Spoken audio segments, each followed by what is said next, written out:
സ്ത്രീകൾക്ക് മാത്രം എന്ന സെഗ്മെന്റിലേക്ക് സ്വാഗതം.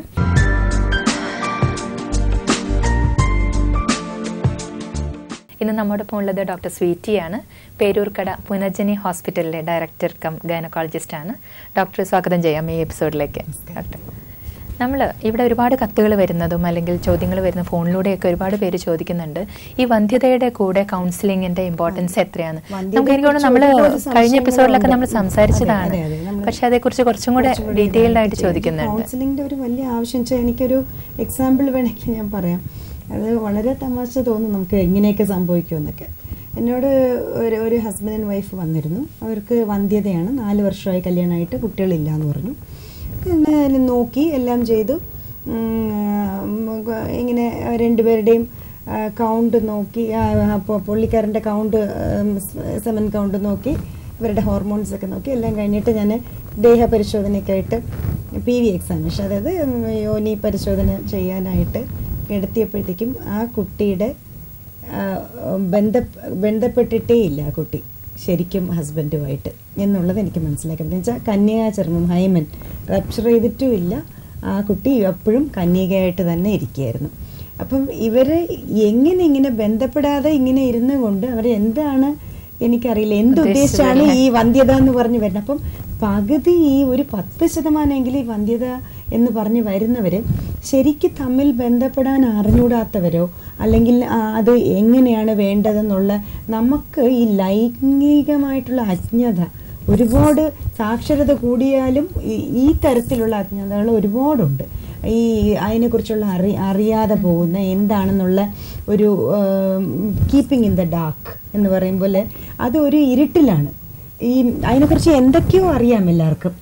ഏത് ഇനിയിപ്പോൾ 28 വയസ്സായാലും 30 വയസ്സിലും എപ്പോഴായാലും ശരിയാ, കല്യാണം കഴിക്കണ ആ ഒരു സമയത്ത് എല്ലാവർക്കും ഒരു ഡാർക്ക്നെസ് ആണ്. അതിൽ എന്തൊക്കെയോ ചെറിയ കാര്യങ്ങളൊക്കെ അറിഞ്ഞ പോലെയൊക്കെ തോന്നലുണ്ട്. അതേ ഉള്ളൂ. കുറേ സിനിമകൾ കണ്ടോ, CD കാണുകയോ പുസ്തകങ്ങൾ വായിക്കുകയോ ഒക്കെ ചെയ്യുമ്പോൾ അതിൽ എന്തെങ്കിലുമൊക്കെ വികൃത രൂപങ്ങൾ, ഒരു സമുദായത്തിന്റെ ഒരു അത് എനിക്ക് തോന്നുന്നു ഈ സിനിമയും മാസികയും ഇതുമൊക്കെ അതിന്റെ വികൃത രൂപങ്ങളെ അതെല്ലാം കാഴ്ചവെക്കുന്നുള്ളൂ. ചില മത സമുദായക്കാർ അതിനു വേണ്ടി പ്രീമാരിറ്റൽ ക്ലാസ്സസ് ഒക്കെ എടുക്കുന്ന ഒരു തരത്തിൽ നല്ലതായിരിക്കും. പക്ഷെ ആരും പറയേണ്ടത് പറഞ്ഞു കൊടുക്കാറില്ലല്ലോ. എല്ലാരും സ്നേഹത്തിനെ പറ്റിയൊക്കെ പറയുമായിരിക്കും, പക്ഷെ ശാരീരികമായിട്ടുള്ള പല കാര്യങ്ങളും ബന്ധപ്പെടുത്തല് അതൊന്നും പറയാറില്ല.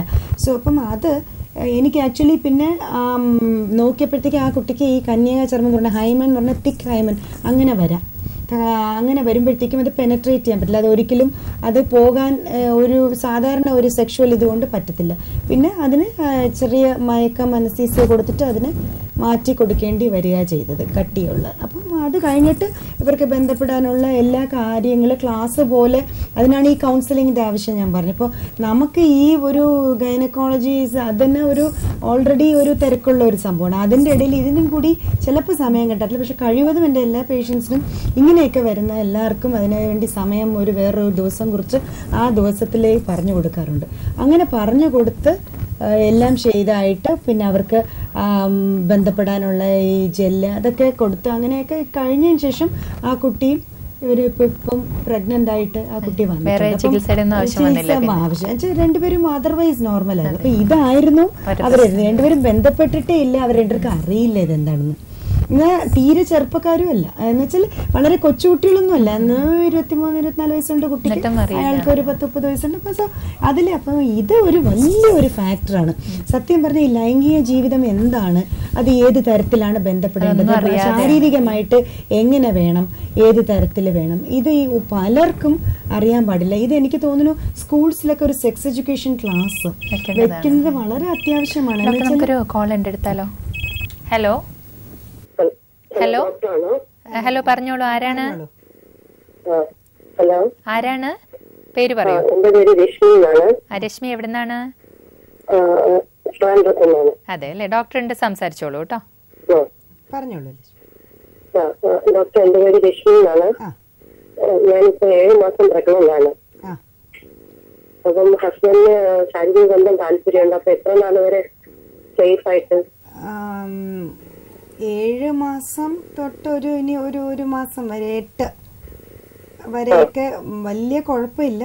പക്ഷെ സൂക്ഷിക്കണം. കാര്യം എന്തെന്ന് വെച്ചാൽ പ്രസവം ഈ മുമ്പേ നടക്കാനും ഒക്കെ സാധ്യതയുണ്ട്. ചിലപ്പം അതിലെന്തെങ്കിലും ഒരു അപാകത വന്നാൽ കേട്ടോ. 7 തൊട്ട് 8 വരെ ആവാം. പിന്നെ അതിനുശേഷം വേണ്ടാന്ന് തന്നെ വെക്കണം കേട്ടോ.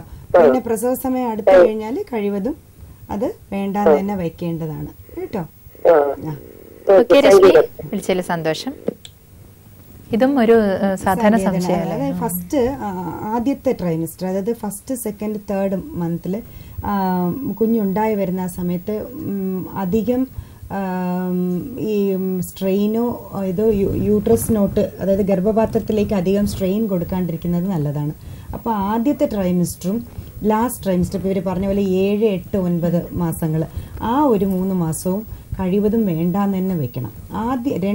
നടുക്കുള്ള 3 മാസം 4, 5, 6 ആ മാസങ്ങളിൽ മാത്രമേ അഡ്വൈസബിൾ ആയിട്ടുള്ളൂ. അതും ഗർഭസ്ത്രീക്ക് ഒരു രീതിയിലുള്ള വേറെ പ്രശ്നങ്ങൾ, പ്രഷറോ ഷുഗറോ അല്ലെങ്കിൽ വേറെ നേരത്തെ ഈ ബ്ലീഡിങ്ങോ പ്രസവം നേരത്തെ നടന്നു പോകാനുള്ള തരത്തിലുള്ള എന്തെങ്കിലും പ്രശ്നങ്ങൾ ഡോക്ടർ ഇത് പറഞ്ഞിട്ടുണ്ടെങ്കിൽ ഒരിക്കലും അത് പാടില്ല.